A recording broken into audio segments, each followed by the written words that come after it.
jiwaku. Yesus pelepas dosaku. Ya pohon selamat dan kenanganku, Yesus harapan jiwaku.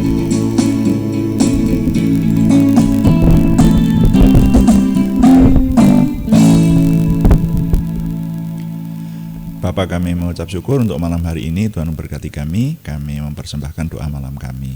Kami menyerahkan Tuhan yang memberkati, menguduskan sehingga semuanya Tuhan pakai menjadi kemuliaan bagi nama Tuhan dan menjadi berkat buat kami semua. Dalam nama Tuhan Yesus Kristus kami berdoa. Haleluya. Amin. Selamat malam Bapak Ibu Saudara sekalian yang sudah bersama dengan kita di sini dalam doa malam hari ini. Doa malam melalui online ini diadakan secara iman Kristiani dengan dasar keyakinan kepada Tuhan Yesus Kristus, Yeshua HaMasyiah, Juru Selamat dunia, Imam Besar Agung kami. Dan firman Tuhan yang didokumentasikan dalam kitab suci Perjanjian Lama serta Perjanjian Baru menjadi pegangan kami, menjadi pegangan kita sekalian. Saudara sekalian, doa malam ditujukan untuk menjawab pertanyaan, karena itu jikalau ada pertanyaan dari saudara yang bersifat pertanyaan rohani, silahkan dikirimkan kepada kami. Nanti akan menjadi tema-tema dalam doa malam kita. Nah saudara, doa malam kali ini masih dalam rangka perayaan Natal, saudara. Ini tanggal 26, ya ini kemarin seluruh dunia merayakan Natal. Kami ingin mengetengahkan judul renungan Natal Berita Kehidupan. Natal Berita Kehidupan. Kita baca dulu Injil Yohanes pasal 3 ayat 16. Banyak saudara yang hafal ya. Silahkan yang hafal membaca bersama-sama dengan saya. Injil Yohanes pasal 3 ayat 16. Karena begitu besar kasih Allah akan dunia ini, sehingga Ia telah mengaruniakan anaknya yang tunggal, supaya setiap orang yang percaya kepadanya tidak binasa, melainkan beroleh hidup yang kekal.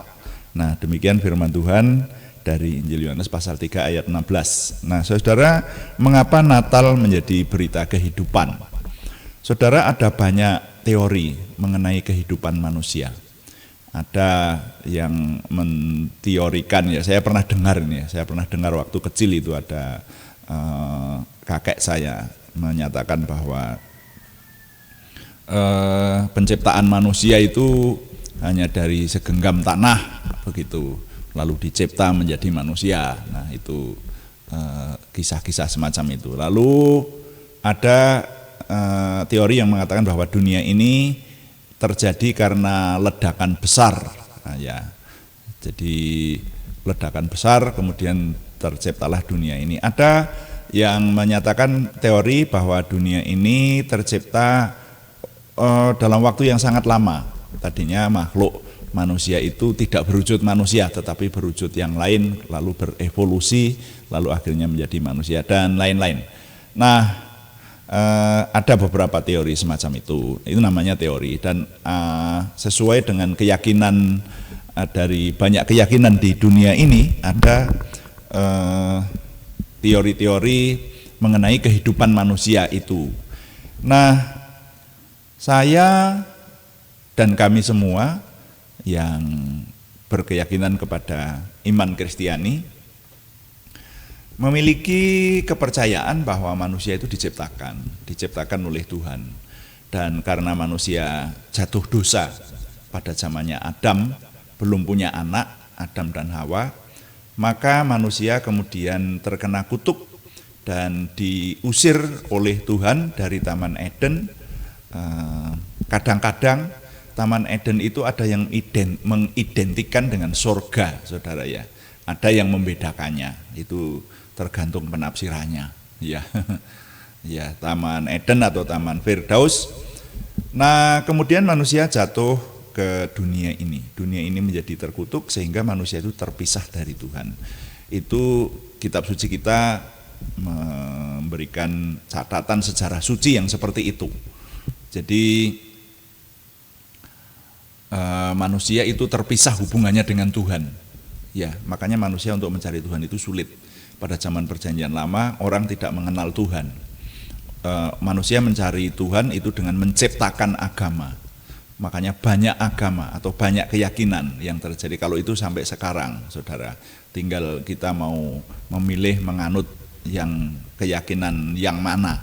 Ya, tetapi kalau kita yang percaya kepada Tuhan Yesus Kristus, kita orang-orang yang memiliki iman Kristiani itu dasarnya percaya kepada pribadi Yesus Kristus yang dipercaya sebagai Tuhan yang mengambil rupa manusia.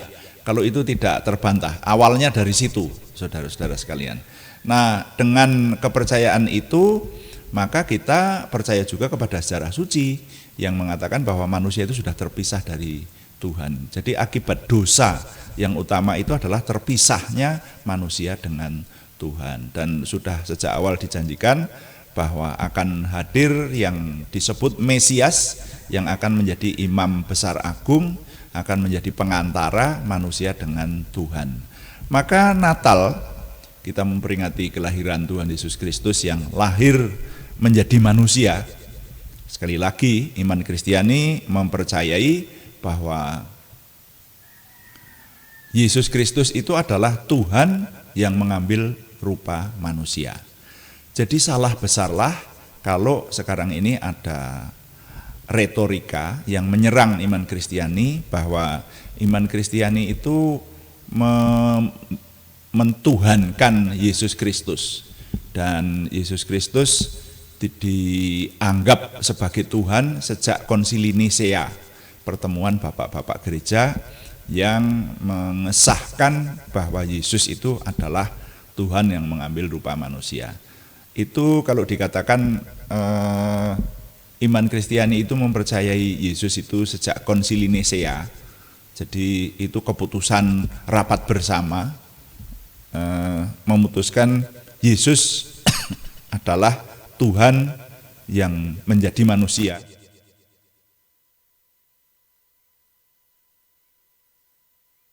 Anggapan semacam itu salah. Karena Yesus dipercaya sebagai Tuhan yang mengambil rupa manusia, sebagai Mesias. Itu sudah sejak zaman Perjanjian Lama. Perjanjian Lama orang menanti-nantikan kapan lahirnya Mesias. Itu, saudara ya.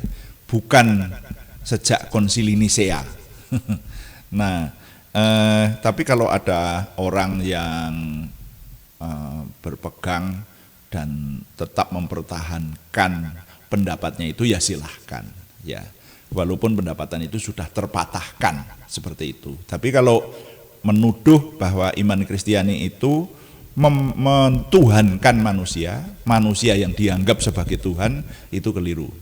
Saya tidak punya iman semacam itu. Kita umat Kristiani tidak memiliki konsep semacam itu, mentuhankan manusia, bukan begitu.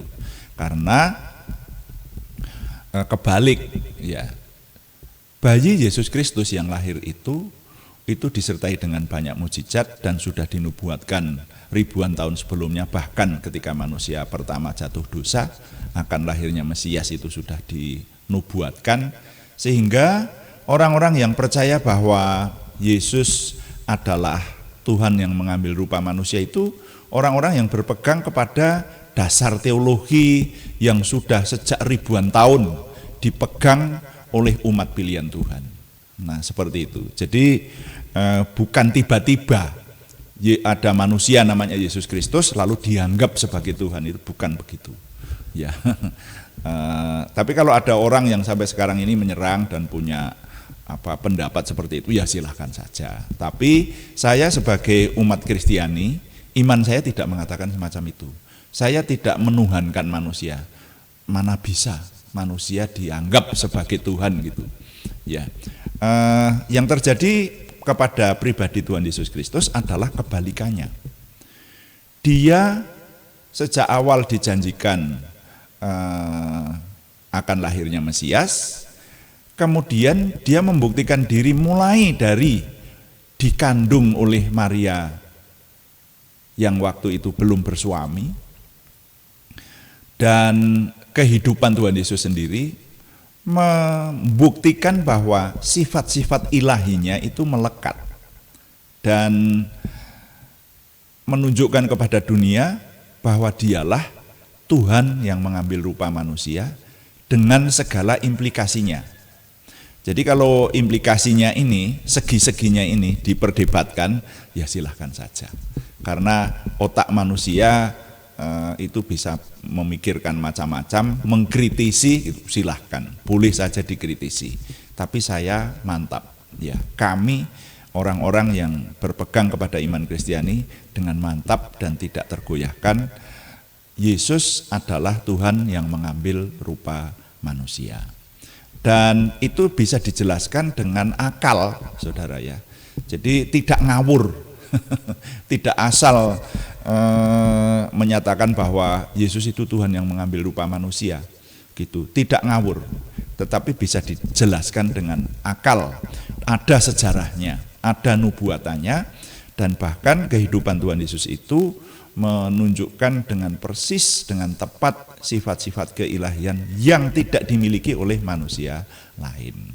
Karena itu musuh-musuh kekristenan, sekarang saya selalu menyampaikan yang ini, karena iman Kristiani kita itu rawan diserang oleh orang lain. Dan kita harus bisa memiliki dasar yang kuat atau membela diri seperti itu, ya, mencari kebenaran, ya, bukan membela diri secara ngawur, tetapi mencari kebenaran yang objektif bahwa Yesus sebagai Tuhan yang mengambil rupa manusia itu tidak terbantah. Nah, kenapa dikatakan Natal adalah berita kehidupan?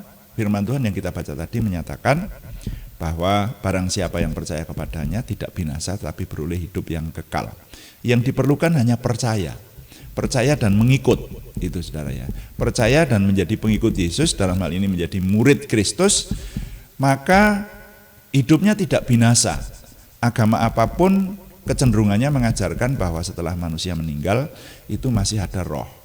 Dan roh itu bisa masuk di dua tempat, tempat kemuliaan atau yang populer disebut surga, dan tempat hukuman yang populer disebut neraka. Nah, orang yang percaya kepada Tuhan Yesus Kristus itu memiliki imam besar agung yang menanggung untuk sampai kepada Tuhan, tidak tersesat ke neraka tetapi masuk surga. Diistilahkan dalam ayat yang kita baca, memiliki hidup yang kekal. Karena kitab suci firman Tuhan juga menjelaskan bahwa manusia besok akan diberi tubuh yang baru. Jadi hidup di surga itu dengan tubuh, saudara, ya, tapi tubuh yang baru. Jadi bukan roh yang hidup di sana, tetapi tubuh yang baru, memiliki hidup kekal. Nah, itu sebabnya maka berita Natal, berita kelahiran Tuhan Yesus Kristus ini adalah berita tentang kehidupan kekal. Saya berharap apa yang saya sampaikan ini mudah diterima, ya, sehingga kepada kita orang-orang yang percaya kepada Tuhan Yesus Kristus, kita menjadi memiliki hidup yang mantap, hidup yang semeleh mantap seperti itu. Karena hidup atau mati, kita asal tetap percaya, setia dan taat kepada Tuhan Yesus Kristus, maka kehidupan kita tidak akan mengalami kematian kedua atau tidak akan tersesat ke tempat penghukuman, tetapi memiliki hidup kekal selama-lamanya. Itu janji firman Tuhan. Nah, dengan demikian maka melalui perenungan ini saya mengimpartasikan nilai yang dapat saya ketengahkan adalah bunyinya demikian: kelahiran Yesus Kristus sebagai manusia memberi anugerah kepada manusia untuk meraih hidup kekal. Saya ulangi, kelahiran Yesus Kristus sebagai manusia memberi anugerah kepada manusia untuk meraih hidup kekal. Tuhan dipuji. Amin. Mari kita melayani Tuhan dengan doa.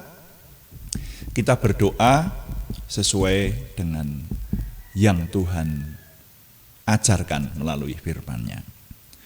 Bapa kami yang di surga, dikuduskanlah namamu, datanglah kerajaan-Mu, jadilah kehendak-Mu di bumi seperti di surga. Berikanlah kami pada hari ini makanan kami yang secukupnya, dan ampunilah kami akan kesalahan kami, seperti kami juga mengampuni orang yang bersalah kepada kami.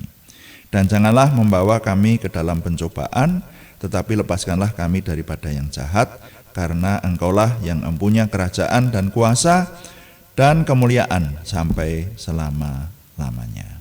Dalam nama Tuhan Yesus Kristus kami berdoa. Amin. Demikian doa malam hari ini, saudara sekalian. Kami memberitahukan terus bahwa doa malam dilaksanakan setiap hari. Live streamingnya dilaksanakan pada jam 6 atau jam 18 waktu Indonesia Barat, saudara-saudara ya. Dan ada juga doa pagi yang dilaksanakan setiap hari, setiap jam 5 pagi pada hari Senin sampai Sabtu. Live streamingnya jam 5 pagi.